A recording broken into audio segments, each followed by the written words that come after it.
இவ்வளோ நாள் நடந்துட்டு இருக்கிற கான்ட்ரவர்சிக்கு ஒரு முற்றுப்புள்ளியா ரவி மோகன் ஒரு பதில் கொடுத்திருக்காரு. இவ்வளோ நாள் கெனிஷா அண்ட் ரவி மோகன் இதை பத்தி தான் எல்லாருமே பேசிட்டு இருந்தாங்க. ரவி மோகனும் கெனிஷாவும் சேர்ந்து ஒரு கல்யாணத்துக்கு போனதா இருக்கட்டும், அது இல்லாம ஆர்த்திக்கு பதிலா இன்ஸ்டாகிராம்ல ஒரு போஸ்ட் போட்டதா இருக்கட்டும், இதுதான் ரொம்பவே கான்ட்ரவர்சியா போய்கிட்டு இருந்துச்சு. இப்ப அதுக்கு ஒரு ஸ்லிப்பர் ஷாட் ரிப்ளை மாதிரி ரவி மோகன் இன்ஸ்டால ஒரு போஸ்ட் போட்டிருக்காரு. அந்த போஸ்டுக்கு போறதுக்கு முன்னாடி முதல்ல ஆர்த்தி என்ன சொல்லியிருக்காங்கன்னு சீக்கிரமா பார்க்கலாமா? ஒரு வாரம் முன்னாடி தான் இன்ஸ்டாகிராம்ல ஒரு போஸ்ட் போட்டிருந்தாங்க. அது ஒரு இமோஷனலான போஸ்ட். அதுல என்ன சொல்லியிருந்தாங்கன்னா, நான் இவ்வளோ நாள் அமைதியா இருந்ததுக்கு முக்கியமான காரணம் நான் வீக்கா இருந்ததுனால இல்ல, என்னோட பசங்களுக்காக, அவங்களோட பிரைவசிக்காக, எந்த விதமான பர்டனும் அவங்க மேல வரக்கூடாதுங்கிறதுக்காக. எங்க 2 பேருக்கும் இன்னும் டிவோர்ஸ் ஆகல, அதனாலேயே சோஷியல் மீடியாலயா இருந்தாலும் எங்கேயா இருந்தாலும் என்ன அவரோட எக்ஸ் வைஃப்னு சொல்றது நீங்க எல்லாருமே நிறுத்தணும். நாங்க இன்னும் லீகலி டிவோர்ஸ் ஆகல. எனக்கு சப்போர்ட்டா இவ்வளோ நாள் யாருமே இருந்தது இல்ல. அது மட்டும் இல்லாம அப்பாங்கிற ஒரு பெரிய ரெஸ்பான்சிபிலிட்டியில இருந்து இப்ப அவரு விலகி போறாரு. சின்ன சின்ன விஷயம் கூட அவரு கண்டுக்க மாட்டேங்கிறாரு. நான் இப்ப ஸ்ட்ராங்கா இங்க வந்து பேசுறதுக்கு முக்கியமான காரணம் என்னோட பசங்க தான், அவங்களோட எதிர்காலத்துக்கு தான். அவரை அப்பான்னு கூப்பிடுற என்னோட பசங்களுக்காக நான் கண்டிப்பா விட்டு கொடுக்க மாட்டேன். கண்டிப்பா இதுக்கு ஜஸ்டிஸ் கிடைக்கணும். இதுதான் அவங்களோட இமோஷனலான ஒரு ரைட்டப். இது வெளியே வந்ததுக்கு அப்புறம் சோஷியல் மீடியா ஃபுல்லா இதை பத்தி தான் பேச்சு. பாசிட்டிவா அவங்கள சப்போர்ட் பண்ற மாதிரியும் அதே மாதிரி நெகட்டிவாவும் கமெண்ட்ஸ் வந்துச்சு. சோ அப்ப எல்லாருமே வெயிட் பண்ணிட்டு இருந்தது அங்க ரவி மோகன் என்ன ரிப்ளை பண்ணுவாருங்கிறது தான். இப்போ இவ்வளோ நடந்ததுக்கு எல்லாத்துக்குமே முற்றுப்புள்ளியா அவரோட பதில். அவர் என்ன சொல்லியிருக்காருன்னு பார்க்கலாமா? உலகத்துல எவ்வளவோ பிரச்சனைகள் போய்கிட்டு இருக்கும் போது ஒவ்வொருத்தவங்களோட பர்சனல் லைஃப் தான் இங்க பெருசா தெரியுது. அதுதான் எல்லாருமே ஒரு காசிப் மாதிரி பேசிட்டு இருக்காங்க. அப்படிதான் என்னோட லைஃப் இப்ப பேசிட்டு இருக்காங்க. இதுக்கு எல்லாம் நான் அமைதியா இருந்தது வீக்கா இருந்ததுனால இல்ல, நான் என்னோட சர்வைவல் ப்ராசஸ்ல இருக்கேன். என்னை பத்தி எதுவுமே தெரியாம என்னோட ஜேர்னி, நான் கஷ்டப்பட்டு வந்தது, அந்த மேரேஜ்ல நான் என்னென்ன ஃபேஸ் பண்ணது எதுவுமே தெரியாம தான் இப்ப எல்லாரும் பேசிட்டு இருக்காங்க. அதனாலே நான் இங்க பேசணுங்கிற கட்டாயம் இருக்கு. நான் பேசுறேன். என்னோட இவ்வளோ வருஷ கரியர் எனக்கு சும்மா கிடைச்சது கிடையாது. நான் கஷ்டப்பட்டு பில்ட் பண்ணி வந்தது. இது என்னோட வாழ்க்கை. அங்க வந்து யாரும் சீப் சிம்பத்தி கிரியேட் பண்ண வேண்டாம். அந்த ஃபேமிலில இருந்து எல்லாருமே அது பண்ண தான் ட்ரை பண்ணிட்டு இருக்காங்க. ஒரு ஃபேம் கிரியேட் பண்ண ட்ரை பண்ணிட்டு இருக்காங்க. அது நான் கண்டிப்பா விட மாட்டேன். லீகலாவே முன்னாடி போலாம். அதுக்கான ஜஸ்டிஸ் கண்டிப்பா கிடைக்கும். இவ்வளோ நாள் நான் என்ன இமோஷன்ல கடந்து போனேன்னு உங்களுக்கு யாருக்குமே தெரியாது. மென்டலாவும் பிசிக்கலாவும் இமோஷனலாவும் முக்கியமா ஃபைனான்சியல் ட்ராமாலோட கடந்து போய்கிட்டு இருந்தேன். இது எனக்கு இங்க சொல்றதுக்கு ரொம்ப கஷ்டமா தான் இருக்கு. ஆனா அதுதான் உண்மை. இவ்வளோ நாள் என்னோட அப்பா அம்மாவை கூட பார்க்க விடல. இவ்வளோ பிரச்சனை இருந்தும் அந்த மேரேஜ் லைஃப் கண்டினியூ பண்ணணுங்கிற மைண்ட் செட்ல தான் நான் இருந்தேன் என்னோட பசங்களுக்காக. ஏன்னா அந்த சமயத்துல எனக்கு காதல் இருந்துச்சு. ஆனா சுத்தமா முடியாத நிலைமை. இது எனக்கு ஈஸியான விஷயம் கிடையாது. இந்த ஒரு டிசிஷன் நான் ஈஸியா எடுத்தது கிடையாது. அதனாலேயே இப்ப நான் இது எழுதுறேன்னா அது ஒரு ஹெவி ஹார்ட்டோட தான் எழுதுறேன். எனக்கு நெருக்கமானவங்களுக்கு தெரியும் நான் என்ன வழியில கடந்து போறேங்கிறது. அதே மாதிரி இங்க அமைதியா இருந்தாலே பிரச்சனை தான் இல்லையா? என்னோட கேரக்டரை எப்படி எல்லாம் தப்பா போர்ட்ரே பண்றாங்க. நான் அப்பாவா இருக்கிறது குவெஸ்டின் பண்றாங்க. கேரக்டர் பண்ண படங்கள் எல்லாமே இப்ப தப்பா தான் போர்ட்ரே ஆகுது.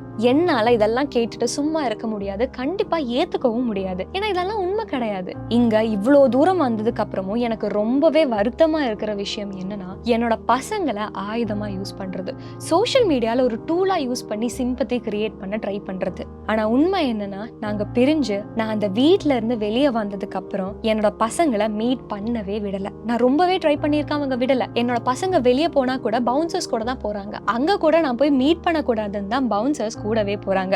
இது மட்டும் இல்ல, ஒரு மாசத்துக்கு முன்னாடி என்னோட பசங்களுக்கு ஆக்சிடென்ட் ஆயிடுச்சு. அது கூட எனக்கு ஒரு 3வது மனுஷன் சொல்லி தான் தெரியுது. இது வரைக்கும் அவங்களுக்கு என்னாச்சு, எப்படி இருக்காங்கன்னு கூட பார்க்க விடல. இந்த சிச்சுவேஷன்ல உண்மை என்னன்னு தெரியாம தான் நீ எல்லாம் ஒரு அப்பாவா நீங்க எல்லாம் கேள்வி கேக்குறீங்க இல்லையா? ஒரு அப்பாக்கும் இந்த ஒரு நிலைமை வரக்கூடாது.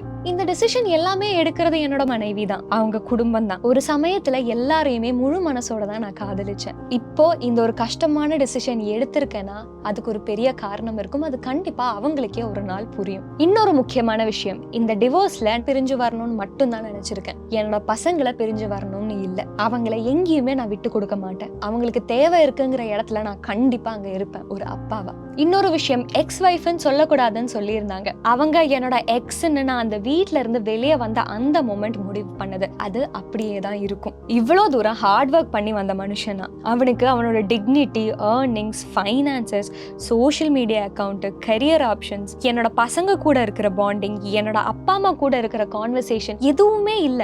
எல்லாமே இவ்வளோ வருஷமா பிளாக்கா இருந்துச்சு. எல்லா டிசிஷனுமே எடுத்துட்டு இருந்தது அந்த சைட்ல இருந்து அவங்க ஃபேமிலி தான். கடந்த 5 வருஷமா நான் சம்பாதிச்ச பணம் கூட என்னோட அப்பா அம்மாக்கு கொடுக்க முடியாத நிலைமையில இருந்தேன். எல்லாமே அவங்களோட கண்ட்ரோல். இங்க ஒரு ஹஸ்பண்டா என்ன அவங்க ட்ரீட் பண்ணதே கிடையாது. காசுக்காக மட்டும் தான் அவங்க என்ன யூஸ் பண்ணிருக்காங்க. இருந்தாலும் நான் அமைதியா இருந்தேன். ஆனா அமைதியா இருக்கிறதுக்கும் ஒரு லிமிட் இருக்கு இல்லையா? என் கூட இண்டஸ்ட்ரியில இருக்கிறவங்களுக்கு தெரியும் இவ்வளவு நாள் என்ன சைலண்ட் பேட்டல்ஸ் நான் கோ த்ரூ பண்ணிட்டு இருந்தேங்கிறது. இப்ப கூட ஒரு 10 நாளைக்கு முன்னாடி என்னோட முன்னாள் மனைவியோட அம்மா என்ன கூப்பிட்டிருந்தாங்க. எதுக்கு கூப்பிட்டிருந்தாங்கன்னா ஒரு லோன் அக்ரிமெண்ட்ல சைன் பண்றதுக்காக. கடந்த 16 வருஷமா அவங்க என்ன யூஸ் பண்றது இந்த ஒரு விஷயத்துக்கு தான். ஏதாச்சும் ஒரு அக்ரிமெண்ட் சைன் பண்ணணும்னா அவங்களுக்கு ரவி மோகன்ங்கிற பேரு கண்டிப்பா தேவைப்படுது. அதுக்காக என்ன யூஸ் பண்ணிக்கிட்டாங்க. அதுக்கப்புறம் இல்ல. இப்படிதான் ஒவ்வொரு வருஷமும் ஒவ்வொரு பிரச்சனைகள். இப்போ வாழ்க்கையில என்னோட ராக் பாட்டம் நான் ஹிட் பண்ணிட்டேன். இனிமே யாருக்கும் எனக்கு கீழே தள்ள முடியாது. கண்டிப்பா ஸ்ட்ராங்கா திருப்பி வருவேன். இதுக்கு நடுவுல யார்த்திக்கு ஸ்ட்ரெயிட்டா ஒரு மெசேஜ், உன்னோட கேமை இங்கேயே ஸ்டாப் பண்ணிக்கோ.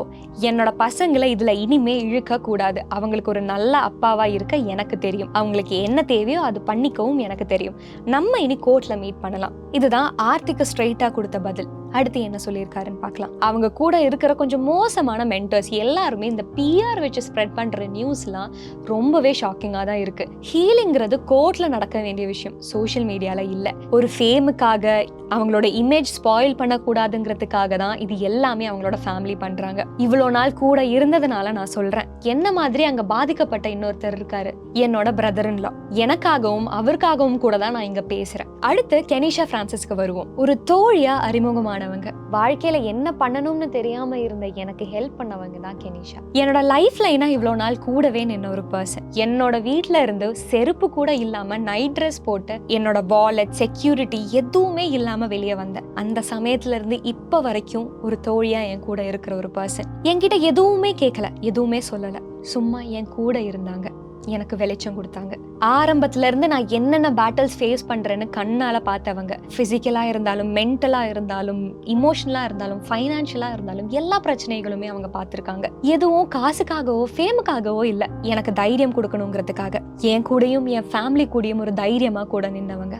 அதனால இங்க ஒருத்தரும் அவங்கள பத்தி தப்பா பேசக்கூடாது. அவங்களோட கரியர் பத்தியா இருந்தாலும், ப்ரொஃபஷன் பத்தியா இருந்தாலும், அவங்களோட கேரக்டர் பத்தியா இருந்தாலும் தப்பா பேச நான் விட மாட்டேன். அவங்க ஒரு ஸ்பிரிச்சுவல் தெரபிஸ்ட் அண்ட் எல்லாருக்குமே தெரிஞ்ச மாதிரி ஒரு சூப்பர் சிங்கர். கண்டிப்பா என்ன ரெஸ்பெக்ட் பண்றவங்களா இருந்தா கெனிஷாவையும் ரெஸ்பெக்ட் பண்ணணும். இங்க உண்மையா யார் என் கூட இருக்கா, யாரு பின்னாடி நின்னு பேசுறா, எல்லாமே இப்ப தெரிஞ்சுக்க கூடிய நிலைமையில தான் நான் இருக்கேன். அதனால யாரும் சிம்பத்தி கிரியேட் பண்ணி இங்க வர வேண்டாம். கடைசியா என்னோட ரசிகர்களுக்காக, மீடியாக்காக, என்னோட ஃபேன்ஸ், மீடியா என்னை ஜட்ஜ் பண்ணாம இவ்வளோ நாள் கூடவே நின்னவங்களுக்கு ரொம்பவே தேங்க்ஸ். உங்க சப்போர்ட் இல்லைன்னா கண்டிப்பா என்னால இங்க நிக்க முடியாது. சோஷியல் மீடியால இப்ப என்ன பத்தி பேசுறது, ட்ரோல் பண்றது, கேரக்டர் அசாசினேட் பண்றது தப்பா தான் இருக்கு.